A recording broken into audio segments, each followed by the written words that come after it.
Hello and welcome to the channel for Bhuta Yoga. In today's video I want to share something potentially life-changing for many of you who are on the path of yoga and maybe struggle with establishing a daily practice.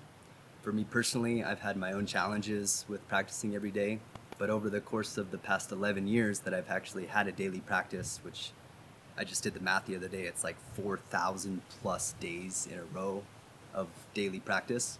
I've learned some really interesting and important things, and I want to cover 3 very valuable practices that I think you can use and start doing today to establish and build momentum with a personal, daily, self-guided yoga practice. So let's jump in. So as I was saying, whether you're new to yoga or you've been practicing some time, you probably intuit the benefit of having a daily personal practice, not having to rely on anybody to go anywhere, to go to a studio to get your fix. But you also might be somebody like me who has found the difficulty of being consistent and doing something day after day after day, even when it's boring or even when it's hard. And right now I'm doing the sun salutation, a classical form of the sun salutation. Well, I just did one, but that's one of the tools that we'll use. And I also want to talk about, well, first of all, what is sadhana? This is a term that the yogis give to personal practice. And so we'll talk about like why sadhana, like what do we hope to get out of having daily practice and why is it so valuable? And then also to cover the 3 tools to add to our tool belt so that we know what to do and we know why we're doing it. So let's get into that. Okay, so first of all, what is sadhana? This is a word in Sanskrit that means the way of attainment. And I like to think of it like, because we're talking about spiritual practice, right? And the question I always have is, well, what is spiritual? And what makes yoga different than exercise?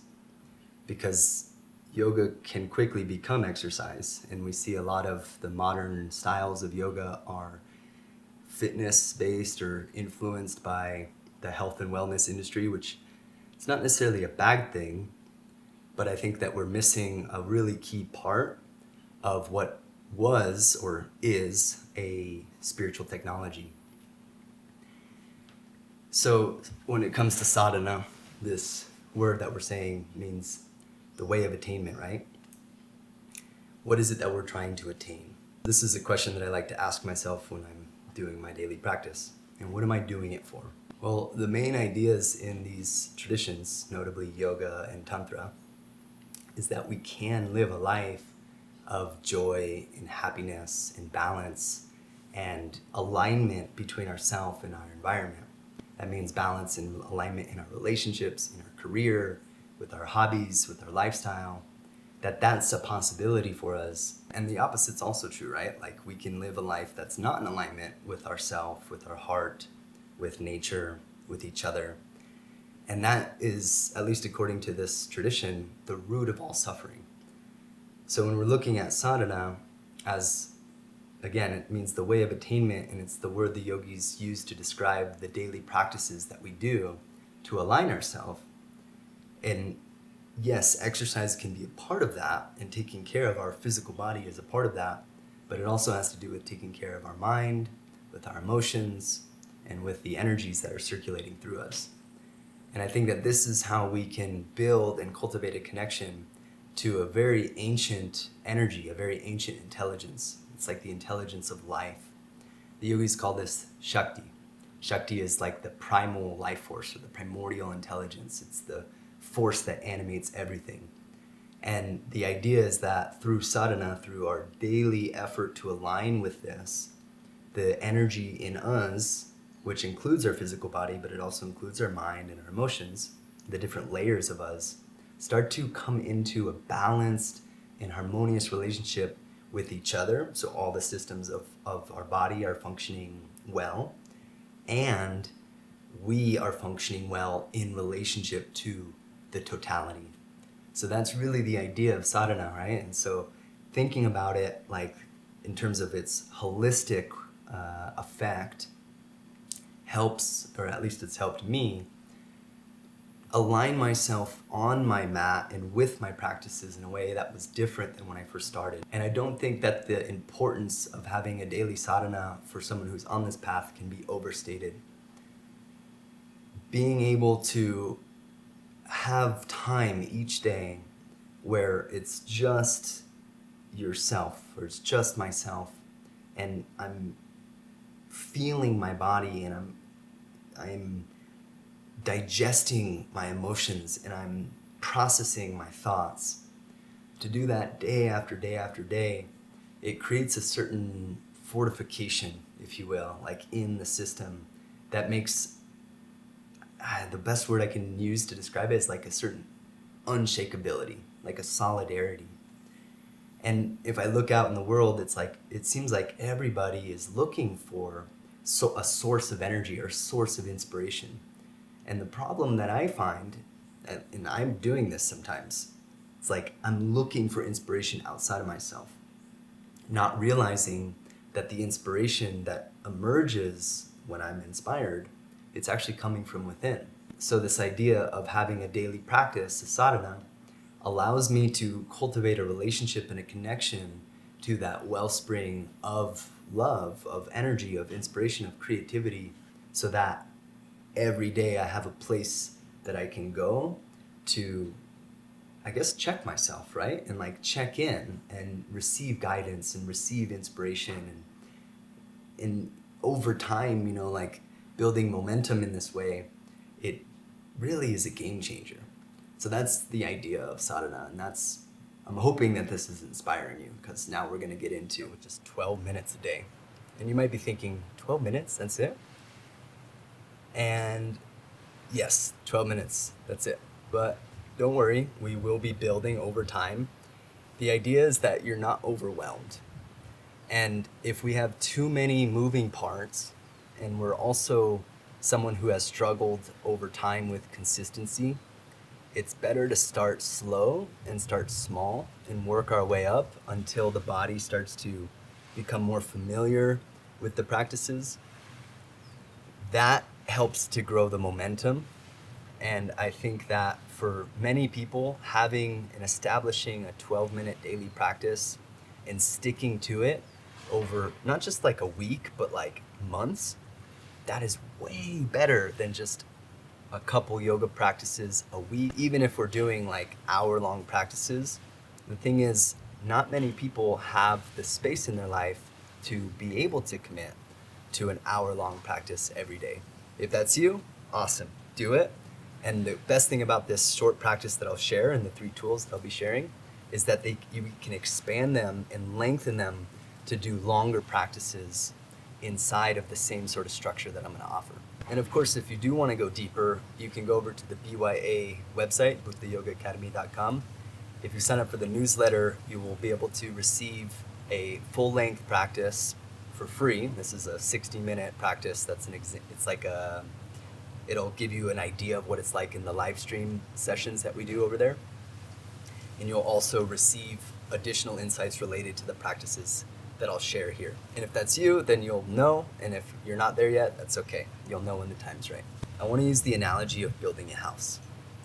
If we're building a house and we just have a hammer and a nail, we're not going to get very far. You know what I mean? Like, to build a house, we need multiple sets of tools, multiple skill sets, an awareness of how to use the different tools. And eventually we put all the tools together in the processes of using the tools in a seamless kind of integrated fashion, end up building a house. Well, it's the same thing with sadhana. Like asana, for example, the posture side of the yoga practice, is just one tool. We also have pranayama, we have mantra, we have concentration practices, we have kriyas. These are all different tools that we need to learn and familiarize ourselves with to be able to get a holistic result out of our practice. And so to do that, we have this 12-minute chunk of time that we're going to dedicate to our daily sadhana. In that 12 minutes, we'll build a relationship to 3 very specific different archetypal forces. In Bhuta Yoga, we talk about the different archetypal forces. These are the patterns of energy of our being, of nature, really. Bhuta means element. I won't talk more about that, but just to kind of give you an idea of why we have the different pieces of the puzzle to fit together, so you understand why we're breaking down the 12 minutes into different chunks of time. So if you're looking for like a purely physical practice or a workout or a pure breathwork practice or a meditation practice, go ahead and search YouTube. There's plenty of amazing videos out there for those particular things, but that's not what we're doing with Bhuta Yoga. Here we integrate all of the tools together so that we have a holistic and complete spiritual practice. Basically, we're here because we want to upgrade all of the levels of our body, the mind, the physical body, the energy, the emotions, all the layers of us. That's what we're doing. So I felt like it was enough talking and we could just get right into the first of the methods or the first of the techniques that we'll be using. And I'm demonstrating it here. The Surya Namaskar, also known as the sun salutation. And it's a very simple set of postures, as you can see. I inhale, my arms lift. I exhale, I come into forward fold. I'll inhale, I'll step my left foot back. I come into lunge. I exhale and I plant my hands. I lower all the way down to my belly. I inhale into a back bend, a cobra or an upward dog. And then I exhale, and if you want an extra push up there, you can do that. Move back to downward dog. Inhale. The left leg steps forward. Exhale, back leg steps up. We're in standing forward fold. Inhale, the arms lift. Exhale, and the hands end at heart center. And that's one half round of the classical variation of Surya Namaskar.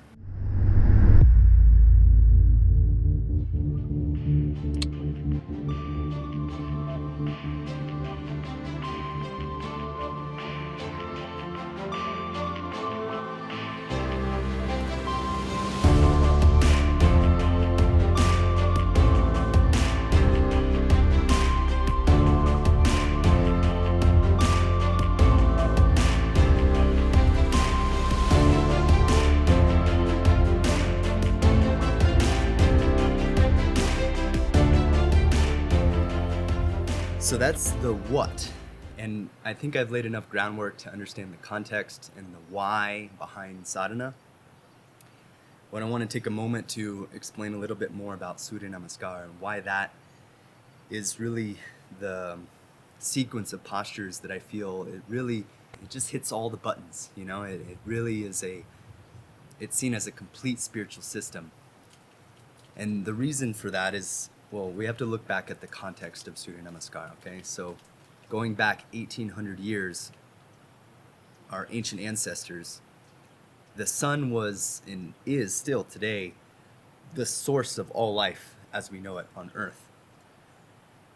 We are dependent on the sun, dependent on the solar power and the energy that the sun provides. Drawing the connection between the sun and the soul and the symbolism between the two, I want to think about this with you, how everything that we perceive, everything that we experience, there is a light of consciousness that's coming through us and is giving the power of that perception, right? And as they say, where energy goes, or where attention goes, energy flows. This is literally true. Our brain, it cannot tell the difference between something real and imagined. Like, we create a hormone profile that matches the image that we're perceiving in our brain, and therefore our body responds to what it is that we are perceiving, whether it's real or imagined. So going back to what I was saying about the symbolism between the sun and the soul, the idea of Surya Namaskar is that we're bowing to the sun as like an external thing, but on a symbolic and a spiritual level, we're bowing to and acknowledging the light within us, that there is a force and an energy within us that is animating and giving life to everything that exists. That really is the essence of Surya Namaskar, that through a set of embodied movements, it's seen as an actual ritual dance practice. The origins of Surya Namaskar as a ritual dance practice to embody and imbue ourselves with this divine intelligence and make a connection and build a relationship to the inner sun. And what I just did, I was demonstrating there, it takes maybe 45 seconds to a minute to do one half round. And for us in our daily practice, since we're starting with 12 minutes, we'll just be doing 3 full rounds. So and usually we step back with one leg. So if I step back with my right leg to do the lunge, then when I'm coming forward, I step forward with my right leg. And then I do that same thing on the other side. I step back with my left leg and I step forward with my left leg. It's okay if you lose track of that, but it helps to keep the count.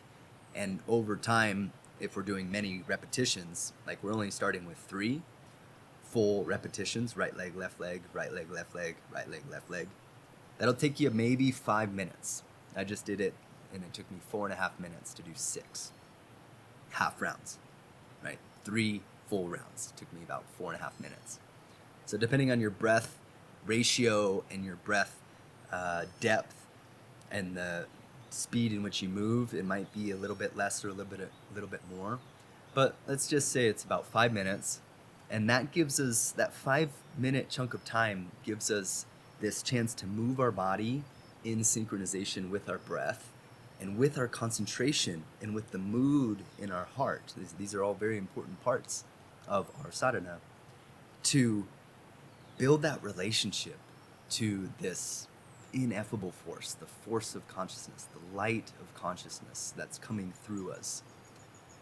And I really think that, at least in my experience of doing this again and again, many repetitions, day after day after day after day, that relationship starts to grow and start to kind of carve out a space to bring my attention away from the things that I am perceiving with my awareness. And that attention and that energy starts to internalize and become aware of the source of my life, the source of consciousness that's within me and within you. That's Surya Namaskar. Again, simple, but very, very deep, very effective. Like I said, we'll do 3 full rounds. It'll take us about 5 minutes to complete. And then that brings us into the second stage of our practice, where we move more into the breathing. So let me share about Kapalabhati Kriya next.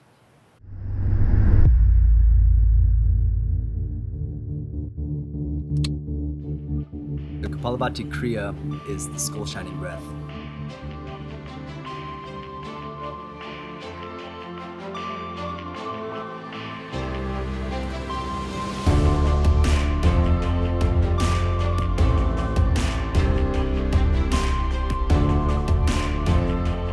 See it in a 500-year-old Hatha Yoga text known as the Hatha Yoga Pradipika.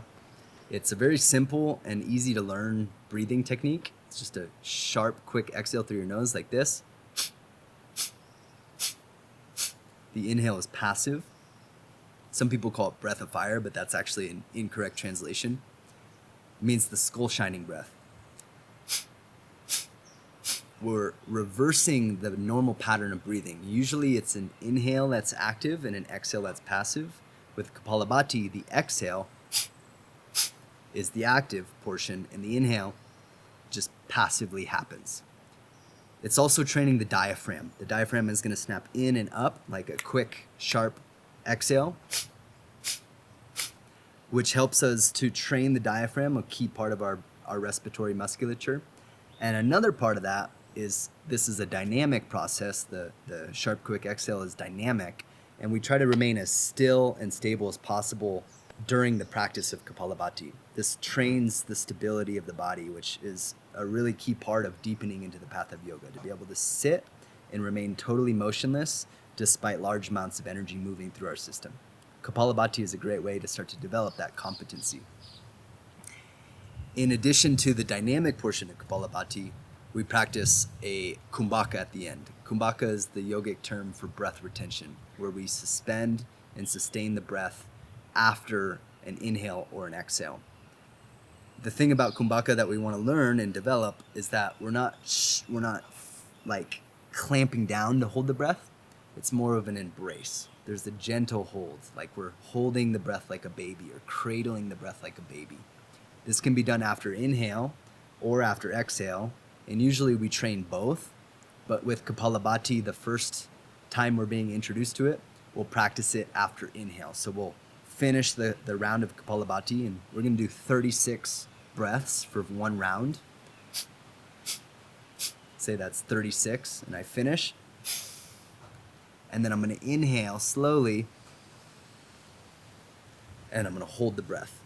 But again, don't clamp down, stay relaxed, be totally motionless, and try to be as stable as possible as the breath is held. This is doing something very important that I want to share. Oxygen levels increase when we're hyperventilating. Kapalabhati is a type of hyperventilation. This increases oxygen levels in the blood. The thing is, oxygen cannot go where carbon dioxide is not present, which means that the exchange only happens when there's carbon dioxide present.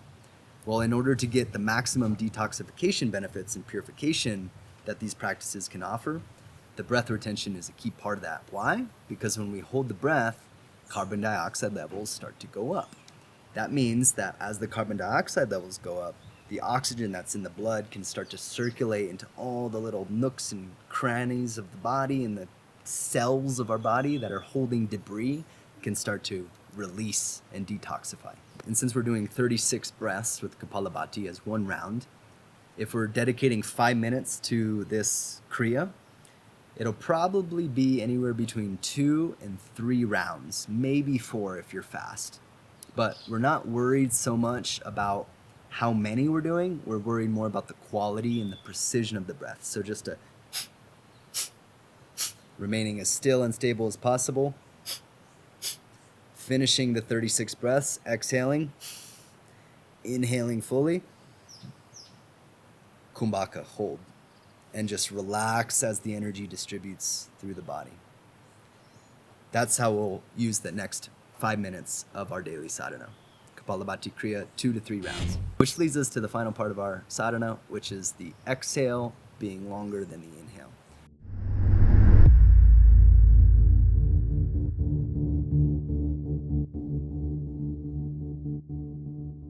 We may have about 2 minutes left in our practice, and for that 2 minutes, all we're going to do is focus on being as still and motionless as possible and lengthening the exhalation so that the exhale is longer than the inhale.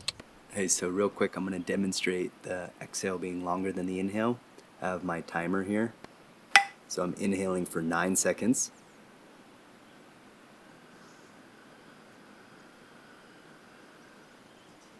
And then I'm exhaling for 18.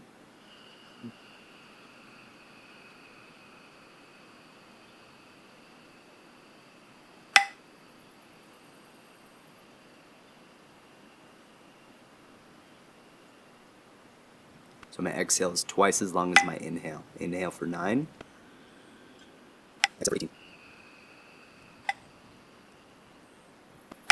And if I was doing that for 2 minutes, I would just create a timer for 2 minutes to keep me in that rhythm for that length of time. If you're not able to do an exhale that's twice as long as your inhale, that's okay. What you just are emphasizing is making the exhale longer than the inhale. Eventually we get to making the exhale twice as long, like what I'm doing here, but it also doesn't need to be 9 seconds. It could be a 6-second inhale and a 12-second exhale, for example. That might be a good place to start for a lot of people. And then over time we can deepen and lengthen the breath, which really does a lot of amazing things for the nervous system, and specifically the parasympathetic nervous system. When we start to lengthen the exhale and make the exhale longer than the inhale, this moves us into a parasympathetic state of our nervous system. Some of you may know that the parasympathetic state of our nervous system is where they call it the rest and digest state. This is where we digest food. This is where our immune system functions best. This is where we process and assimilate and break down the things in us that need to be assimilated, and it's like the state of our nervous system where regeneration happens. So this isn't like Netflix and chill. This is an active yet very relaxed state of our nervous system that we can actually develop and connect to consciously in our daily practice. And we do that by lengthening the exhale so that the exhale is longer than the inhale. Super, super simple. And like I said earlier with the other practices, we can take this practice and deepen it over time. Eventually it will lead to spinal breathing pranayama, where we would breathe up and down the spine through the chakras, and or nadi shodhana, the alternate nostril breath, where we're breathing in and out through alternate nostrils to purify the nadis. But those practices come later, after we've been able to tap into the parasympathetic state of our nervous system, to relax, to enter into meditation, and then those other practices start to make more sense. So keeping it simple, exhales longer than inhales, final 2 minutes of your practice, set a timer. All you do is focus on that. If you want to sit for longer, if you feel like, wow, this feels really good, go for it. It might feel good to sit for a little bit longer. Meditation starts to happen naturally if the practices of yoga are done in the right way, in the right order, with a good feeling inside. That's really what we're after, and that's what we're cultivating. These practices seem simple, and they are. And hold on, I want to show you guys the mountain over there. Oh. I'm like perched on this rock like a gargoyle. It feels super, I don't know, it feels kind of cool. As I was saying, these practices seem simple, and they are, but don't be deceived. We're dealing with the most advanced piece of technology in the universe, or maybe one of the most advanced pieces of technology in the universe. I don't know. The human body and the human nervous system. With a little bit of time, patience, consistency, effort, and the right tool, we can make a lot of progress on this path. That's what we're doing with our sadhana. And I really believe that you're rewarded every step of the way as genuine progress starts to happen. Layers of falsehood fall away, layers of inauthenticity, and the light of the one, the light of consciousness starts to shine through more easily because our system can handle and transmit that light. It's pretty cool. Now, I must say that if you made it this far, I commend you. This path is not for the faint of heart. Many people would rather just keep looking for a solution to this, a solution to that, never really taking responsibility and full ownership over their own energy and their own system. But that's really what sadhana does, and that's what the Hatha Yoga is about, is that extreme ownership, extreme self-responsibility, and extreme empowerment to live the life that we're meant to live. So if you're after joy, happiness, inspiration, just living an epic life, let's do it. This is an invitation. I am inspired to walk this path with others who feel that same inspiration. And I believe that if you're still watching this, then you're probably one of those people. So honored to be walking this path with you. If this video has been helpful or inspiring, then be sure to subscribe and turn on notifications so that you don't miss out on the next one. If you're part of this growing sangha of dedicated practitioners from all over, comment "I'm in" below so that I can see who's plugging in to this network of light that we're creating. But for now, that's all I got. I'll see you guys in the next video. More awesome yogic science coming your way.